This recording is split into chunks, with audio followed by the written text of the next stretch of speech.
Thank you, everybody, for coming to the Aaron Torres Podcast YouTube page. I do have one quick favor before we get to the video that you came here for, and that is very simply this. You see that little red subscribe button below this video? Go ahead, smash that subscribe button. It really does help me. It really does help this channel grow and my audience grow. So go ahead and hit that red subscribe button. And now, here is the video that you came here for. What I want to do is talk about another story that broke while we were waiting for the coaching changes to be made for the coaching changes to be made this week. That news is that CJ Fredrick, a transfer from the University of Iowa, one of the best players left in the transfer portal, has officially committed to the University of Kentucky. So we're waiting for assistant coaching news, and instead we get a mega transfer. CJ Fredrick transfers to Kentucky.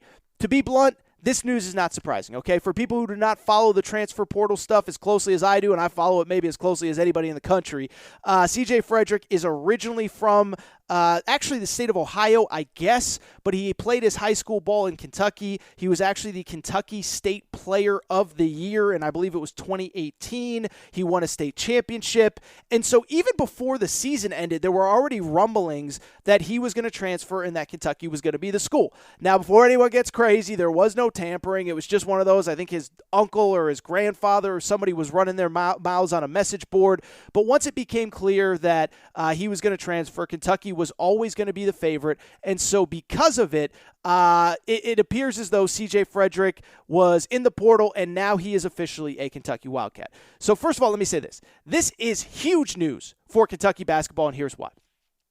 He fills the number one need that this school had, which was three-point shooting. He is not only a good three-point shooter, he is, by college basketball standards, one of the best three-point shooters in the country. He is a guy who shot 47%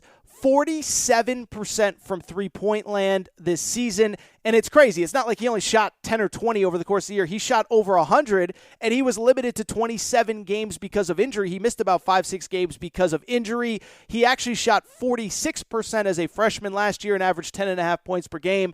2 good years at Iowa for 2 NCAA tournament teams. Now he is at Kentucky. So first of all, this news is huge because he becomes a very important piece for the University of Kentucky, just a really good player. But it's also really important news because of the fact that it fits a need for Kentucky, which I would argue is one of the worst three-point shooting teams in Power 5 basketball last year. It is hard for me to make the argument that there are very many better three-point shooting teams on paper going into next year in college basketball than Kentucky, because you have CJ Fredrick, who shot 47.5% this past season. You have Kellen Grady, who's another transfer from Davidson, averaged 17 points per game. He has shot 38% from three-point land this year. And again, he's another guy that took an awful lot of three-point attempts, almost 200 as opposed to 100.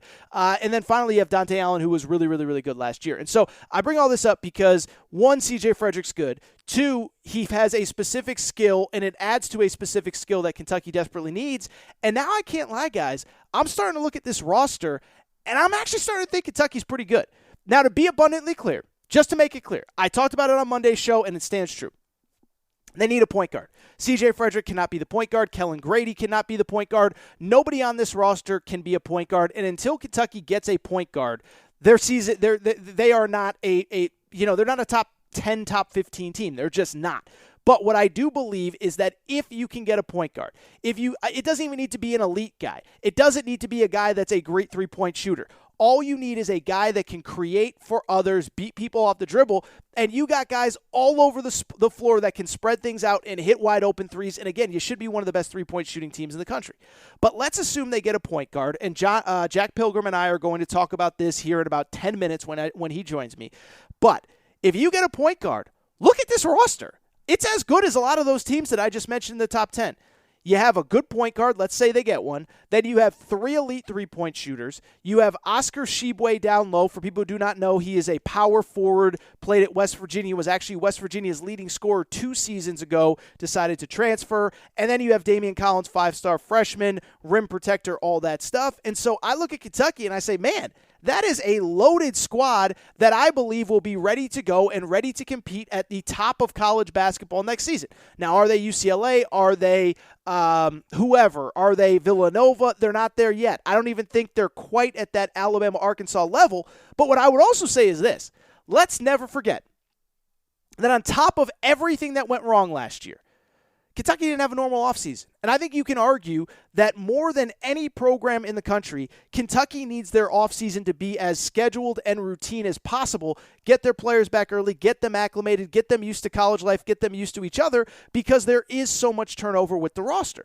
And so when I look at Kentucky, let's work under the assumption that they have a point guard at some point here in the next couple weeks, whether it is a freshman like Ty Washington, whether it is a transfer, whatever. But what I am saying is if you get that point guard, now all of a sudden you're talking about a talented team, a deep team, a veteran team. You give John Calipari a normal summer. I really, really, really like that team. And on top of giving John Calipari another summer, here's some other things to consider.